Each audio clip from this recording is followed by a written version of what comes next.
Hello friends, আমি beauty চলে এসেছি বিউটিস বেক অ্যান্ড কুক চ্যানেলে। আপনাদের সঙ্গে আবারও একটা হার্ট শেপ কেক আমি শেয়ার করছি। এটা ছিল রেড ভেলভেট ফ্লেভারের। আর আমি এটা প্রথমে প্লাস চিহ্ন করে নিয়েছি, নিয়ে সাইডের দুটো পার্ট কেটে আলাদা করে নিচ্ছি। এটা আবার আমি সামনের অংশে জুড়ে দেব।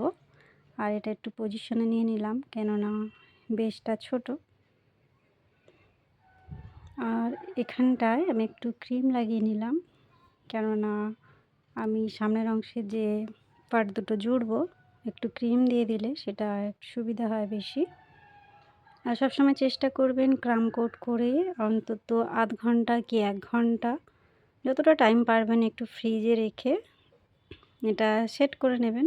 কেন অনেক সময় এই কাটিংয়ের সময় আর কি হয়, একটা লেয়ার থেকে আরেকটা লেয়ার সরে যাওয়ার চান্সটা বেশি থাকে। যেহেতু ক্রিমটা ভীষণ সফট, সেই কারণেই একটু সেট হয়ে গেলে বা একটু ঠান্ডা হয়ে গেলে তারপরে করলে দেখবেন এরকম কোনো অসুবিধা আর হচ্ছে না। প্রপার একটা হার্ট শেপ খুব ইজিলি বানানো যায়। আচ্ছা, আমি এবারে এখান থেকে ভি শেপ করে একটু কেটে আমি সরিয়ে দেব। এটা আর আমার কোনো কাজে লাগবে না, ওটা খেয়ে নিতে হবে আর নয়তো ফেলে দিতে হবে যে কোনো একটা। এই যে আমি আর একটু করে কেটে নিচ্ছি যাতে শেপটা প্রপার লাগে দেখতে। একটু করে ক্রিম দিয়ে আরেকবার ক্রাম কোট করে নিচ্ছি। তারপরে আমি এর উপরে ফাইনালাইজিং করব।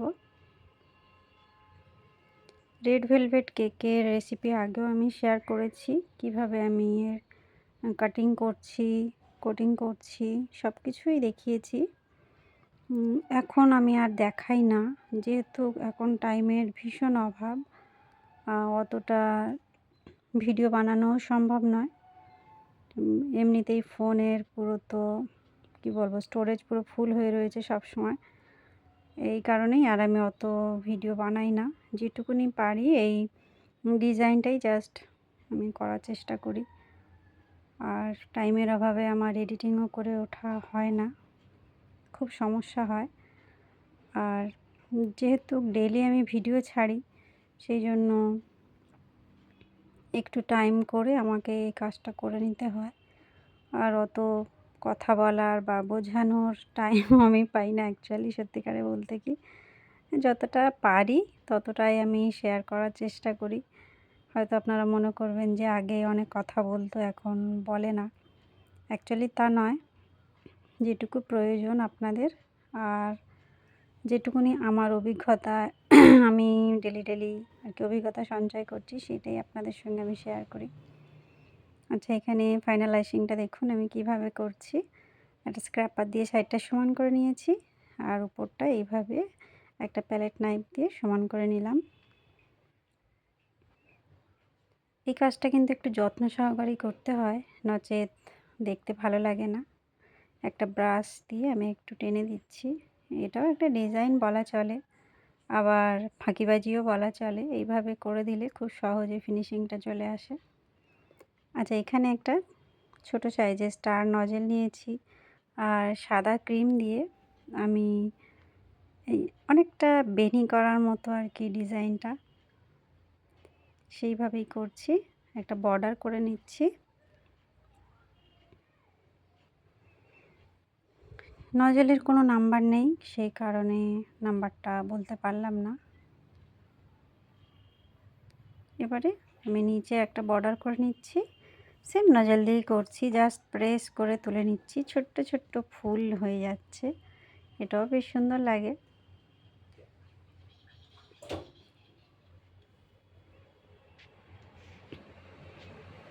আস্তে আস্তে এটা কভার করে নিলাম। কেকের বর্ডার দিলে একরকম দেখতে লাগে, বিনা বর্ডারে আর এক রকম লাগে। এমন এমন কেক রয়েছে যেগুলো বর্ডার ছাড়াও দারুণ সুন্দর লাগে। আচ্ছা, এখানে কটা রোজ বানিয়ে নিচ্ছি আমি। কয়েকটা রোজ দিয়ে এক সাইডে আর কি দেবো এটা কভার করে নেব। এটা হচ্ছে নূর আর 11 নজেল দিয়ে আমি কাজটা করছি।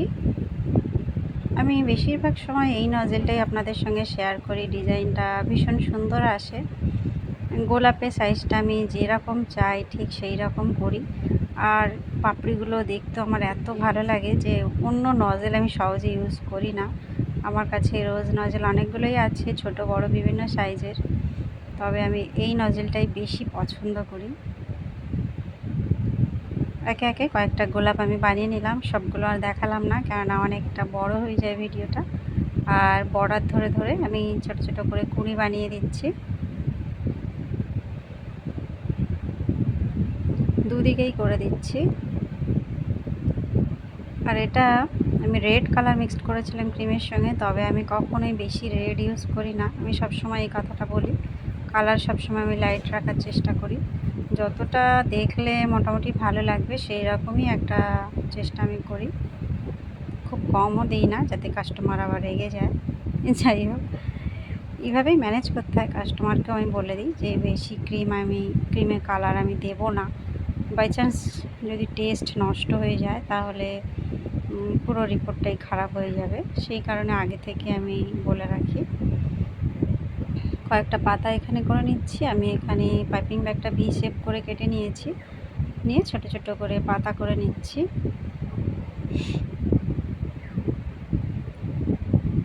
কুড়িগুলো বানিয়েছিলাম তার পাশেও একটা একটা করে পাতা করে নিচ্ছি।